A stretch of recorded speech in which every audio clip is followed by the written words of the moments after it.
ವಿದ್ವತಂ chits private limited ವತಿಯಿಂದ ಆಷಾಢದ ಕೊನೆ ಶುಕ್ರವಾರದಂದು ಚಾಮುಂಡೇಶ್ವರಿ ದೇವಿಗೆ ವಿಶೇಷ ಪೂಜೆ ಸಲ್ಲಿಸಿ ಪ್ರಸಾದ ವಿನಿಯೋಗಿಸಲಾಯಿತು.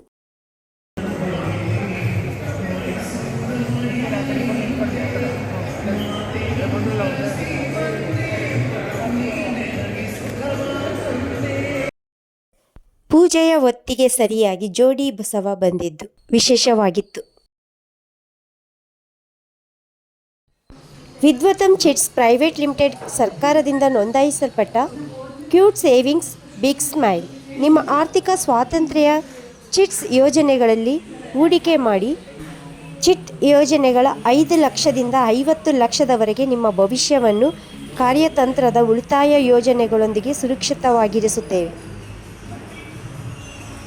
ಹೆಚ್ಚಿನ ಮಾಹಿತಿಗಾಗಿ 9108620099 ಸಂಪರ್ಕಿಸಬಹುದು.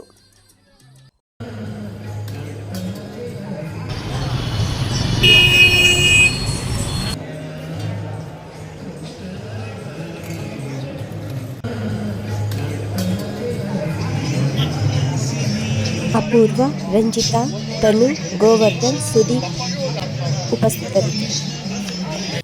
ನಮಸ್ಕಾರ, ನಾನು ನಿಮ್ಮ ರಂಜಿತಾ, ವಿದ್ವತಂ ಚಿಟ್ಸ್ ಪ್ರೈವೇಟ್ ಲಿಮಿಟೆಡಿಂದ ಮಾತಾಡ್ತಾ ಇರೋದು. ಇವತ್ತು ನಾವು ಕೊನೆ ಆಷಾಢ ಶುಕ್ರವಾರ ಪೂಜೆ ಇಟ್ಕೊಂಡಿದ್ದು ವರ್ಷ ಮಾಡ್ತಾ ಇದ್ದೀವಿ. ಬಟ್ ಈ ವರ್ಷ ಅನುದಾನ ಮಾಡಿಸ್ಬೇಕು ಅಂತ ಅಂದ್ಕೊಂಡಿದ್ದು ನಾವು ಪರ್ಸ್ನಲ್ ಚೀಟಿಗಳನ್ನ ಮಾಡ್ತಾ ಇದ್ದೋ ಮತ್ತು ಇನ್ಫಿನಿಟಿ ಎಂಟರ್ಪ್ರೈಸಸ್ ಅಂತ ಜಾಬ್ ಕನ್ಸಲ್ಟೆನ್ಸಿ ಕೂಡ ಇತ್ತು. ಬಟ್ ಇವಾಗ ಗೌರ್ಮೆಂಟಿಂದ ಅಪ್ರೂವಲ್ ತಂದು ರಿಜಿಸ್ಟರ್ ನಾವು ಸ್ಟಾರ್ಟಪ್ ಮಾಡಿದ್ದೀವಿ. ನಿಮ್ಮ ಬೆಂಬಲ ಕೂಡ ನಮ್ಗೆ ಇರಬೇಕು ಅಂತ ಕೇಳ್ಕೊತಾ ಇದ್ದೀನಿ.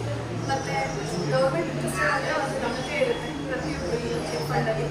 ಸೊ ನನಗೆ ಹೆಲ್ಪ್ ಮಾಡಿ, ಲೇಡೀಸೇ ಮಾಡ್ತಾ ಇರೋದು. ಇದಕ್ಕೆ ನಾನು ಎಷ್ಟು ಎಫರ್ಟ್ ಹಾಕ್ತಿದ್ದೀನೋ ಅದರಷ್ಟು ಅದು 2 ಪಟ್ಟು ಹೆಚ್ಚಾಗಿ ಅಪೂರ್ವ ನನ್ನ ಕಸಿನ್ನು ಅವರು ಕೂಡ ತುಂಬ ಸಪೋರ್ಟಿವ್ ಆಗಿ ವರ್ಕ್ ಮಾಡ್ತಾ ಇದ್ದಾರೆ.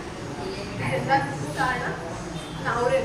ನಾನು ಏನೇ ಹೇಳಬೇಕು ಅಂತ ಇದ್ರೂ ಎಲ್ಲದಕ್ಕೂ ಅವರೇ ರೀಸನ್ ಆಗಿರ್ತಾರೆ. Thank you. ಈಗ ಎಷ್ಟು ಜನ ಮೆಂಬರ್ಶಿಪ್ ಆಗಿದ್ದಾರೆ ಮೇಡಮ್ ಇಲ್ಲಿ ನಿಮಗೆ?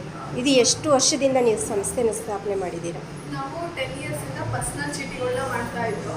ಬಟ್ ಏನಂತಂದರೆ ಇವಾಗ ರಿಜಿಸ್ಟರ್ಡ್ ಆಗಿ ಮಾಡ್ತಾ ಇದ್ರು. ಮುಂಚೆ ನಾವು ಪ್ರೀವಿಯಸ್ ಜಾಬ್ ಕನ್ಸಲ್ಟೆನ್ಸಿನೇ ಮಾಡ್ತಾ ಇದ್ದಿದ್ದು. ಲೋನ್ ಡಿಪಾರ್ಟ್ಮೆಂಟಲ್ಲಿ ಮಾಡಿಸ್ತಾ ಇದ್ರು.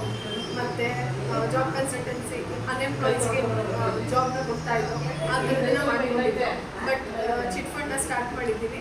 ನೆಕ್ಸ್ಟ್ ತುಂಬ ಬೇರೆ ಐಡಿಯಾಸ್ ಇದೆ. ಅದನ್ನೆಲ್ಲ ಸ್ಟಾರ್ಟಪ್ ಮಾಡಬೇಕು ಅಂತ ಅಂದರೆ ಜನಗಳ ಸಹಾಯ ಮುಖ್ಯ ಆಗಿರುತ್ತೆ ಇದಕ್ಕೆ. ಸೊ ಎಲ್ಲ ಹೆಲ್ಪ್ ಮಾಡಬೇಕಂತ ಕೇಳ್ಕೊತೀನಿ. ಚಿಟ್ ಫಂಡ್ಸ್ ಎಷ್ಟು ವರ್ಷ ಆಯಿತು ಮೇಡಮ್? ಈಗ ಯಾವಾಗ ರೀಸೆಂಟ್ಲಿ ನಾವು ರಿಜಿಸ್ಟರ್ಡ್ ಆಗಿರೋದು ಗೌರ್ಮೆಂಟಿಗೆ. ಬಟ್ ಪ್ರೀವಿಯಸ್ ಎಲ್ಲ ಪರ್ಸನಲ್ ಚೀಟಿ ನಮಗೆ ನಂಬಿಕೆ ಇರೋರು ಮಾತ್ರ ಆಗ್ತಾ ಇದ್ರು. ಬಟ್ ಇವಾಗ ರಿಜಿಸ್ಟರ್ಡ್ ಅಂದರೆ ಅನ್ನೋನ್ ಪರ್ಸನ್ಸ್ ಕೂಡ ಆಗ್ತಾರೆ. ಅದರಿಂದ ಈ ಥರ ಏನು ಎಕ್ಸ್ಪೆಕ್ಟ್ ಮಾಡ್ಬೋದು ಮೇಡಮ್ ನೀವು ಇಲ್ಲಿ? ಎಕ್ಸ್ಪೆಕ್ಟೇಷನ್ಸ್ ಏನೂ ಇಲ್ಲ ಮ್ಯಾಮ್. ಏನು ಕಷ್ಟಪಡ್ತಿರೋ ಜನಗಳಿಗೆ ಒಳ್ಳೇದಕ್ಕೆ ಮಾಡಬೇಕು ಅಂತ ಒಂದು ಇಂಟೆನ್ಷನ್ಗೆ ಮಾಡ್ತಾ ಇದ್ದೀವಿ. ಅಂಥವ್ರಿಗೆ ಹೆಲ್ಪ್ ಮಾಡಬೇಕು ಅಂತ ಕೂಡ ಈ ಥರ ಚಾಮುಂಡೇಶ್ವರಿ ಹಬ್ಬ ಅಂತ ನಾವು ಇದನ್ನು ಮಾಡ್ತಾ ಇರೋದು. ಅನ್ನದಾನ ಮಾಡಿಸಿದ್ರೆ ಎಲ್ಲೋ ಯಾರೋ ಒಂದು ಕಡೆ ಒಳ್ಳೇದಾಗಲಿ ಅಂತ ಆಶೀರ್ವಾದ ಮಾಡಿದ್ರೆ ನಮಗೆಲ್ಲೋ ಒಂದು ಕಡೆ ಸಪೋರ್ಟಿವ್ ಆಗಿ ನಿಲ್ಲಬೇಕು ಅನ್ನೋದೇ ನಮ್ಮ ಆಸೆ. ನಿಮ್ಮ ಆಫೀಸ್ ಅಡ್ರೆಸ್ ಏನು ಮೇಡಮ್? ಭೋಗಾದಿ ಮೈನ್ ರೋಡು, ಗದ್ಗೆ ರೂಟು, ಯೂನಿವರ್ಸಿಟಿ ಲೇಔಟ್ ಸೈಡ್ ಇದೆ. ಪ್ರಗತಿ ಎಲೈಟ್ ಪಬ್ಲಿಕ್ ಕಾನ್ವೆಂಟ್ ಪಕ್ಕನೇ ಇರೋದು, ಫಸ್ಟ್ ಫ್ಲೋರಲ್ಲಿ. ಇದು ಪೂಜೆ ಮಾಡಿಸಿದ್ದೀರಲ್ಲ ಮ್ಯಾಮ್, ಇದು ಪ್ರತಿ ವರ್ಷ ಮಾಡಿಸ್ತಾ ಇರ್ತೀರಾ? ಏನು ಪ್ರತಿ ವರ್ಷನೂ ನಾವು ದೇವಸ್ಥಾನದ ಹತ್ರ ಮಾಡಿಸ್ತಾ ಇದ್ದೋ. ಬಟ್ ಈ ಸಲ ಆಫೀಸ್ ಹತ್ರನೇ ಮಾಡಿಸ್ಬೇಕು. ಆಫೀಸ್ ನಮ್ಮ ಎಂಪ್ಲಾಯ್ಸ್ ಆಗಿರ್ಬೋದು, ನಮ್ಮ ಕಸ್ಟಮರ್ಸ್ ಕ್ಲೈಂಟ್ಸ್ ಆಗಿರ್ಬೋದು, ಪ್ರತಿಯೊಬ್ಬರು ಬಂದು ನಮ್ಗೆ ಆಶೀರ್ವಾದ ಮಾಡಬೇಕು ಅನ್ನೋ ಉದ್ದೇಶಪೂರ್ವಕವಾಗಿ ಇಲ್ಲೇ ಮಾಡಿಸಿದ್ದೀವಿ. ಈಗ ಎಷ್ಟು ಜನ ಮೆಂಬರ್ಸ್ ಆಗಿದ್ದಾರೆ ಮೇಡಮ್ ಇಲ್ಲಿ ನಿಮಗೆ? ತುಂಬ ಜನ ಮೆಂಬರ್ಸ್ ಆಗಿದ್ದಾರೆ ಮ್ಯಾಮ್. ಮೆಂಬರ್ಸ್ ಬಗ್ಗೆ ಇನ್ನೂ ಬೆಳಿಬೇಕು ಅಂತಂದರೆ ಎಲ್ಲ ಸಹಾಯನೂ ಬೇಕು, ಬೆಂಬಲ ಬೇಕು ಅಂತ ಕೇಳ್ಕೊತಾ ಇದ್ದೀನಿ. ಒಂದ್ಸಲ ವಿಸಿಟ್ ಮಾಡಿ ಎಲ್ಲರೂ ಆಫೀಸ್ಗೆ. ಏನೇ ಡೌಟ್ಸ್ ಇದ್ರೂ ಕ್ಲಾರಿಟಿ ತಗೊಳ್ಳಿ. ನಮಗೆ ಒಂದು ಲೇಡೀಸ್ ಮಾಡ್ತಿರೋದ್ರಿಂದ ಒಂದು ಸಪೋರ್ಟಿವ್ ಆಗಿ ನಿಲ್ಲಿ ಅಂತ ಕೇಳ್ಕೊತಾ ಇದ್ದೀನಿ.